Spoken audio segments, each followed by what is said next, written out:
যানজট। সেবাদানকারী নির্মাণ সংস্থাগুলোর মধ্যে সমন্বয়ের তাগিদ বিশ্লেষকদের। অসুস্থতার কারণ দেখিয়ে আজ বকশীবাজারের আদালতে যাননি বেগম জিয়া।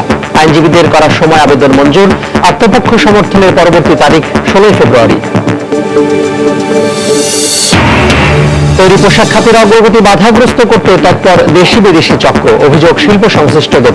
কঠোর পদক্ষেপ নেওয়া না হলে রফতানির লক্ষ্য অর্জন কঠিন বলছেন অর্থনীতিবিদরা। যৌথ প্রয়াসে পানি শহীদ মিনার নির্মিত হলেও দেশের প্রথম নারী ভাস্কর নভেরা আহমেদের নামটি ইতিহাসে উপেক্ষিত। এ ব্যত্যয়ের দায়ী সকল প্রজন্মের মন্তব্য বিশেষজ্ঞদের। এবং হায়দ্রাবাদে বহুল প্রতীক্ষিত টেস্টে বাংলাদেশের বিপক্ষে ব্যাটিং করছে ভারত। প্রথম ওভারেই তাসকিনের আঘাতে ফিরেছেন ওপেনার রাহুল। ধাক্কা সামলে উঠছে স্বাগতিকরা।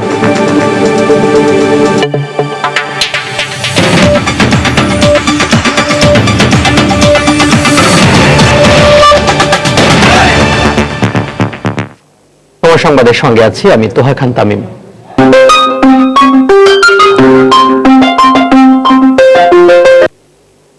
মেগাসিটি ঢাকায় ফ্লাইওভারের সংখ্যা এখন 6টি, আছে একাধিক ওভারপাসও। সাধারণত রাস্তার যানজট কমিয়ে যানবাহনকে দ্রুত গতিতে এক প্রান্ত থেকে অন্য প্রান্তে যেতে সহায়তা করাই ফ্লাইওভারের কাজ, কিন্তু অধিকাংশ ক্ষেত্রেই ফ্লাইওভার হয়েছে অপরিকল্পিতভাবে। নগরবাসীর অভিযোগ, এ কারণেই দ্রুত যাওয়ার পরিবর্তে বেড়েছে ভোগান্তি। নগরীর রাস্তায় এখন দেখা দিয়েছে দোতলা যানজট। বিশ্লেষকরা পরিকল্পনার অভাবের পাশাপাশি নির্মাণকারী সংস্থাগুলোর মধ্যে সমন্বয়ের অভাবকেও দায়ী করছেন। সরকার বলছে সমস্যা সমাধানে ঢাকায় সমন্বিত ফ্লাইওভার নির্মাণের পরিকল্পনা নেওয়া হয়েছে। রিপোর্ট মাহমুদ রাকিবের। ফ্লাইওভারের প্রবেশ মুখ দখল করে আছে বাম লেনের গাড়ি, তাই উপরে ফাঁকা থাকলেও যানবাহনগুলোকে উঠতে হচ্ছে ধীর গতিতে। কিছু সময় গাড়ি চললেও ফ্লাইওভারের মাঝখান থেকেই শুরু হয় দীর্ঘ যানজটের। রাজধানীর ব্যস্ততম এলাকা বনানী থেকে মহাখালী ফ্লাইওভারের প্রতিদিনকার চিত্র এটি। মগবাজার ফ্লাইওভার কিংবা বিজয় সরণি ওভারপাসের অবস্থা আরো ভয়াবহ। নগরবাসীর সুবিধার্থে এসব করা হলেও ভুক্তভোগীরা বলছেন অপরিকল্পিত ফ্লাইওভারের কারণে রাস্তার যানজট টেনে তোলা হয়েছে আকাশে। ফ্লাইওভার থেকে নামার পরই একাধিক মোড় থাকায় যানজট আরো বেশি হচ্ছে বলে দাবি তাদের। ওটার সময় অর্ধেক ভালো হয়ে আসি, পরে আর নামতে পারি না। জ্যাম সেই আগের মতোই, নিচে যা উপরে ওটা পয়সা থাকতেছে ফ্লাইওভারের উপরে, জ্যামের জন্য যাইতে পারছি না। ফ্লাইওভারটা হতে ভেবেছিলাম যে জ্যাম উপরে থাকবে না, তাড়াতাড়ি চলে যাবো, কিন্তু দেখা যায় যে উপরেও জ্যাম থাকে, এই জন্য যেতে তো দেরি হয়ে যায়। পৃথিবীর অন্যান্য দেশে ফ্লাইওভারের সামনে কিন্তু এত মোড় থাকে না, বাট আমাদের যে সমস্যাটা হলো সামনে অনেকগুলি টার্ন আছে। মহাখালী ফ্লাইওভার দেখা যাচ্ছে কাকলি থেকে শুরু হয়ে জ্যাম, প্রাইম মিনিস্টার কার্যালয় ক্রস করে যায়। তো ফ্লাইওভারটা যদি নাবিস্কো ক্রস করে দিত, ওদিকে প্রাইম মিনিস্টার কার্যালয় ক্রস করে দিত, তাহলে হয়তো এরকম কোনো যানজট হতো না। ইন এবং আউট এই পয়েন্টটা যখন প্ল্যানটা করছে গভর্নমেন্ট, তখন মনে হচ্ছে যে দিস ইজ ওকে, বাট এটা তো তখনকার জন্য না, এটা তো 20 বছর পরের জন্য প্ল্যানটা করতে হবে। এই প্ল্যানটার প্রবলেম আছে। ফ্লাইওভারের মাথার থেকে কমপক্ষে 1 কিলোমিটারের ভিতরে কোনো ইউটার্ন থাকতে পারবে না, তাহলে হয়তো সমাধান হতে পারে। বিশ্লেষকদের মতে আলাদা আলাদা 5টি সেবাদানকারী সংস্থার মাধ্যমে নির্মিত হয়েছে রাজধানীর ফ্লাইওভারগুলো। ফলে একটির সাথে আরেকটির কোনো সমন্বয় না থাকায় এর সুফল পাচ্ছেন না নগরবাসী। এগুলো এখন বোর্ডের উপর বিস্ফোরণে পরিণত হচ্ছে। ফ্লাইওভার গুলি এই যে এক জায়গা থেকে আরেক জায়গায় চলে যাওয়ার সহজ পথ, সেটি করতে ব্যর্থ হয়েছে। ফলে প্রতিটা ফ্লাইওভার এক একটা পুল সিরাতে পরিণত হয়েছে, এবং যখনই তারা পুল সিরাত পার হচ্ছে তার পর মুহূর্তে নিচে ব্যাপক জটিলতা তৈরি হচ্ছে। এগুলোকে যদি সংযোজন করা যায় এবং এক অংশ থেকে আরেক অংশ নিরবিচ্ছিন্ন করা যায়, তবে এর সুফল আমরা পেতে পারব। সমস্যা সমাধানে ঢাকাকে কেন্দ্র করে 2035 সাল পর্যন্ত দীর্ঘমেয়াদী মহাপরিকল্পনার পাশাপাশি বিভিন্ন এলাকাকে সংযুক্ত করে ঢাকায় সমন্বিত কয়েকটি ফ্লাইওভারের কথা ভাবা হচ্ছে বলে জানিয়েছে ডিটিসিএ। আমাদের পরিকল্পনা হলো একটি ফ্লাইওভার ঢাকার বাইরে থেকে উঠে এটা ঢাকার বাইরে বেরিয়ে যেতে পারে, সেইভাবে আমাদের এসটিভিতে সুপারিশ করেছে। বিশ্লেষকরা বলছেন শত শত কোটি টাকা ব্যয়ে নির্মিত ফ্লাইওভার থেকে কাঙ্ক্ষিত সুফল পেতে হলে বাড়াতে হবে গণপরিবহন, বন্ধ করতে হবে ফ্লাইওভারে ওঠা ও নামার মুখের সব মোড়গুলো।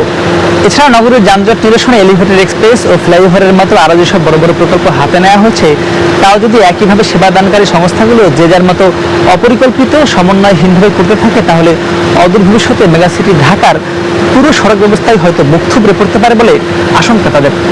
মাহমুদ রাকিব, সময় সংবাদ, ঢাকা।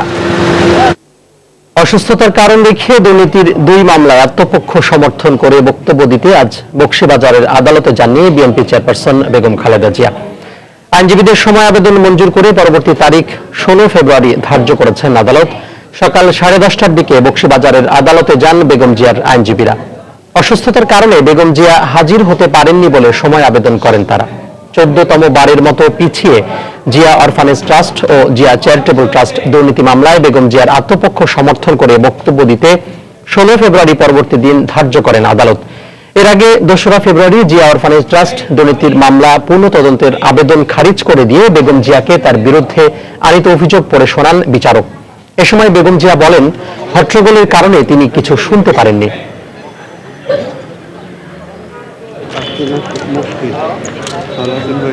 যেহেতু তারা উচ্চতর আদালতে আবেদন করে ফেলেছেন এবং আদালত জমা দিয়েছেন এবং আদালতের একটা তারিখ ধার্য হয়েছে, সেই কারণে উচ্চ আদালতের প্রতি সম্মান প্রদর্শন করে আমরা মাননীয় আদালত এবং আমরা প্রসিকিউশন ওর নাম কি যে এটা সময়ের যে বিষয়টা তারা আবেদন করেছে সেটাকে মঞ্জুর করা হয়েছে।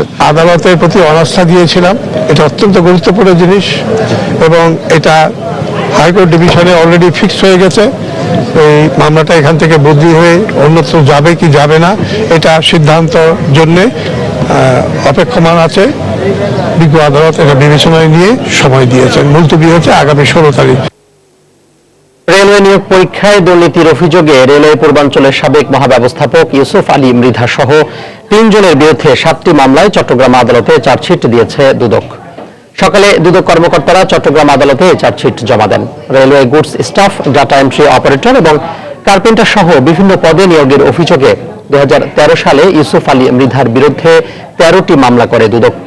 কিন্তু তদন্তের পর 7টি মামলা থেকে বাদ দেয়া তাদের অব্যাহতি দেয়া হয়েছে।